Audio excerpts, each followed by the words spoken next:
Wow, mantap, ini bocoran A1 khusus fans Arsenal. Jika Gyökeres dan Sesok buntu, manajemen Arsenal siap tebus Alexander Isak, striker berbakat dari Newcastle United kah? Simak video sampai selesai ya guys. Ini baru pemikiran cerdas dan potensial. Arteta dikabarkan inginkan sosok bek tengah dari Crystal Palace, Marc Guehi. Tapi ada beberapa pesaing serius. Wah, siapa saja ya mereka? Simak penjelasannya di sini. Ini benar-benar keputusan cerdas. Arsenal pagari bek potensial asal Italia Riccardo Calafiori. Bisa bikin peminatnya menangis kejang gak karuan. Dibocorkan langsung media ini. Simak fakta mengejutkannya di sini. Bisa menggemparkan Asia ini. Rekan Cristiano Ronaldo dikabarkan segera menuju Arsenal, berinisial EL. Wah, memangnya statistiknya seperti apa sih? Simak ulasan lengkapnya di sini. Direktur baru Arsenal Andrea Berta dan Mikel Arteta terbang ke Italia untuk menjemput Rafael Leao dari AC Milan. Sepakat untuk menebus klausulnya senilai 1,7 triliun rupiah. Dan kontrak 4 tahun ke depan jadi harapanku usai media internasional ini bocorkah info terkait. Wah, apa iya? Simak sampai selesai.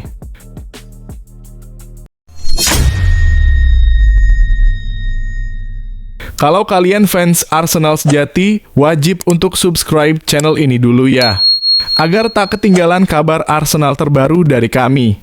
Terima kasih. Meski banyak opsi yang dibicarakan, Alexander Isak tetap menjadi pilihan paling menggoda untuk skuad Mikel Arteta. Profilnya tinggi, teknikal, lincah, dan klinis, sangat cocok dengan sistem permainan Arsenal. Isak mampu turun ke lini tengah, berlari di sisi sayap, dan mencetak gol dengan kedua kakinya. Yang paling penting, dia memiliki flair dan unsur tak terduga yang membuatnya berbeda dari para pesaing di pasar. Selama ini diyakini bahwa meminang Isak dari James Park adalah hal yang sangat mahal secara finansial. Kabarnya, Newcastle menghargai sang striker dengan angka rekor untuk Premier League. Namun, jika The Magpies benar-benar menyelesaikan transfer Joao Pedro, sikap mereka bisa mulai melunak. Harga Pedro sebesar 60 juta memang tinggi, tetapi masih masuk akal untuk pemain berusia 22 tahun yang mencetak 20 gol musim lalu dan cocok dengan model serangan fleksibel Newcastle. Yang lebih penting lagi, kehadiran Pedro bisa memberikan pelapis internal bagi Isak, entah sebagai pesaing atau cadangan jika ada tawaran besar datang. Skenario seperti itu tentu menjadi kabar baik bagi Arsenal.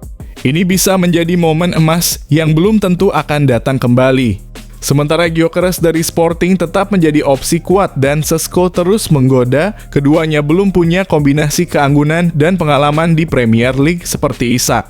Isak paham benar dengan atmosfer sepak bola Inggris. Dia sudah membuktikan bisa menjadi ujung tombak di laga-laga krusial. Dan usianya baru 25 tahun, masa kemasannya kemungkinan besar akan berbarengan dengan puncak performa Arsenal. Masalah dana tidak jadi soal. Arsenal yang melaju di Liga Champions dan menyelesaikan musim domestik dengan stabil kini berada dalam posisi finansial yang kuat. Jika Newcastle berinvestasi pada Pedro, mereka mungkin akan mulai mempertimbangkan tawaran serius untuk Isak. Itulah saatnya Arsenal harus bertindak. Bagaimana menurut kamu? Apakah Arsenal sebaiknya segera bergerak untuk Alexander Isak? Yuk bagikan pendapatmu di kolom komentar.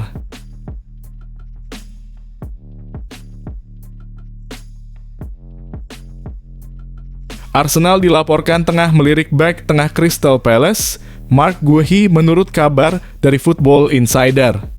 Mikel Arteta tampaknya ingin memperkuat lini belakangnya, meskipun saat ini duet William Saliba dan Gabriel Magalhaes sudah terbukti menjadi salah satu yang terbaik di Premier League.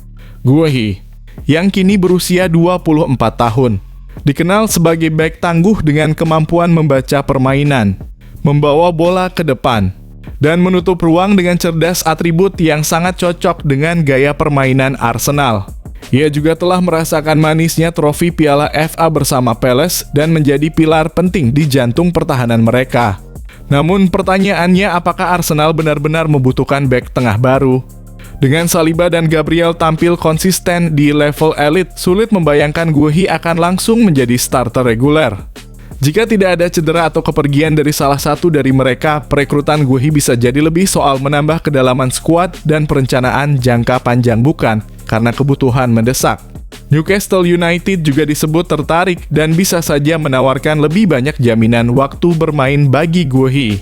Bagi pemain muda yang sedang berada di puncak performa, menit bermain tentu jadi pertimbangan utama. Duduk di bangku cadangan bisa menghambat perkembangan dan Arsenal perlu jujur sejak awal soal peran yang ditawarkan. Dari sisi finansial, harga di kisaran 20-30 juta untuk bek internasional Inggris dengan usia dan profil seperti Guehi tergolong masuk akal, terlebih di pasar transfer Premier League yang harganya kerap melambung tinggi. Tapi sekali lagi, semua kembali ke prioritas. Apakah Arsenal ingin memperkuat posisi yang sebenarnya sudah solid atau fokus ke area lain yang lebih butuh perhatian? Jika Jakub Kiwior hengkang, Guehi bisa jadi pengganti ideal. Namun jika tidak, langkah ini berisiko menciptakan kerumunan di lini belakang. Pilihan kini ada di tangan Arsenal, mengambil langkah antisipatif atau menahan diri demi efisiensi.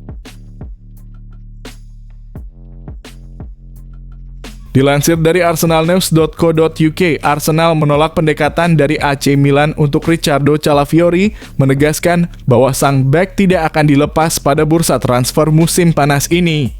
Pemain berusia 23 tahun itu bergabung dari Bolonya ke Emirates tahun lalu, dan meski sempat diganggu cedera, ia berhasil memantapkan diri sebagai bagian penting dalam rotasi lini belakang Mikel Arteta.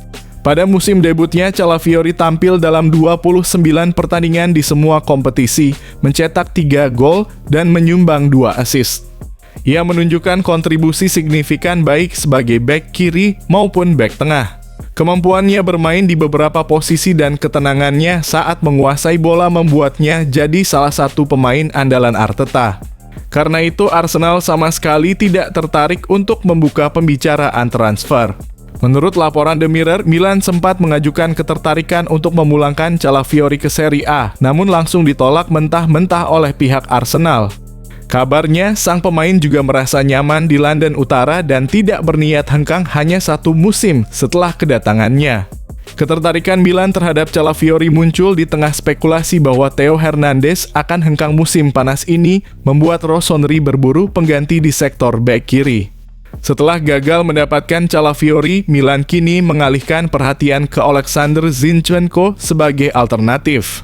Untuk saat ini, Calafiori tetap menjadi bagian sentral dari rencana Arteta dan Arsenal bersikap tegas tidak untuk dijual.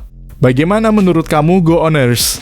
Apakah Arsenal sudah tepat mempertahankan Calafiori mati-matian? Atau justru seharusnya menjualnya dan fokus pada perekrutan baru? Tulis pendapatmu di kolom komentar. Bisa menggemparkan Asia ini. Rekan Cristiano Ronaldo dikabarkan segera menuju Arsenal, berinisial EL. Wah, memangnya statistiknya seperti apa sih? Simak ulasan lengkapnya di sini. Menurut laporan media Spanyol, AS klub London Utara tersebut telah mengetuk pintu Al Nassr untuk menanyakan ketersediaan Aymeric Laporte. Tidak banyak rincian lebih lanjut tentang ketertarikan Arsenal, namun Al Nassr dikabarkan ingin mengembalikan sebagian dari dana 23 juta yang mereka bayarkan kepada Manchester City 2 musim lalu. Laporte yang menjadi bagian dari skuad juara Liga Champions bersama City pada tahun 2023 masih memiliki sisa kontrak 1 tahun di Arab Saudi dengan gaji fantastis sebesar 408.000 per pekan. Bek timnas Spanyol ini punya rekam jejak impresif di Premier League bersama Manchester City. Ia tampil sebanyak 181 kali untuk City, dengan 121 pertandingan diantaranya terjadi di Liga Utama Inggris. Laporte dikenal sebagai bek yang konsisten dan andal. Namun kepindahannya ke Liga Pro Saudi sempat mengejutkan, apalagi saat itu ia juga diminati oleh beberapa klub top Eropa. Arsenal sebenarnya sudah tertarik merekrut Laporte sejak 2023, tetapi Manchester City enggan melepas pemainnya ke rival perebut gelar juara. Kini kami tidak heran jika The Gunners kembali mempertimbangkan langkah itu.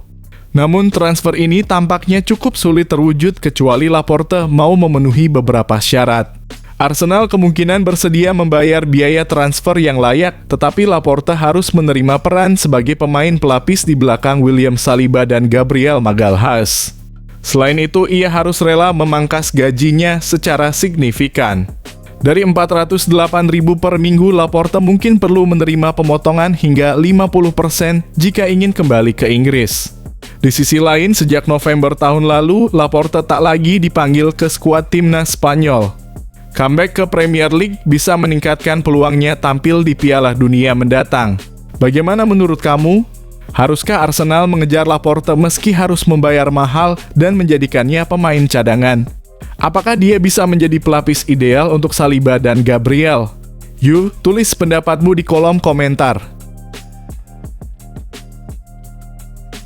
Direktur baru Arsenal Andrea Berta dan Mikel Arteta terbang ke Italia untuk menjemput Rafael Leao dari AC Milan. Sepakat untuk menebus klausulnya senilai 1,7 triliun rupiah. Dan kontrak 4 tahun ke depan jadi harapanku usai media internasional ini bocorkah info terkait. Wah, apa iya? Simak sampai selesai. Bursa transfer musim panas baru saja memanas dan Arsenal sudah mulai menunjukkan ambisi besarnya. Salah satu target paling mencolok yang kini masuk radar utama The Gunners adalah bintang AC Milan, Rafael Leao. Menurut laporan dari Calcio Mercato, pemain asal Portugal ini disebut menjadi prioritas utama Direktur Olahraga baru Arsenal, Andrea Berta, untuk memperkuat lini serang khususnya di sisi kiri. Dengan Martinelli dan Trossard yang selama ini bergantian mengisi posisi tersebut, kehadiran Leao akan membawa level baru dalam dinamika serangan Arsenal. Apalagi setelah keputusan untuk tidak memperpanjang masa pinjaman Raheem Sterling, kebutuhan akan sosok sayap yang eksplosif dan konsisten makin terasa. Rafael Leao masih terikat kontrak hingga 2028 bersama AC Milan. Namun laporan menyebut bahwa Rossoneri siap mendengarkan tawaran yang benar-benar mengguncang meja negosiasi diperkirakan di angka 100 juta, atau sekitar Rp1, 7 triliun. Sebuah harga tinggi, tapi sebanding dengan kualitasnya. Musim ini saja, Leao membukukan 25 kontribusi gol dari 48 penampilan statistik yang menegaskan reputasinya sebagai salah satu winger paling mematikan di Eropa.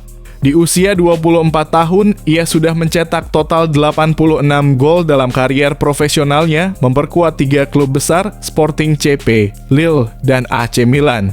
Ia masih fokus bersama Milan setidaknya hingga final Coppa Italia kontra Bologna usai digelar sambil memburu trofi ketiganya bersama klub. Satu hal yang pasti, jika Arsenal berhasil mengamankan jasa Rafael Leao, itu akan menjadi sinyal kuat bahwa mereka serius menantang gelar di semua kompetisi musim depan.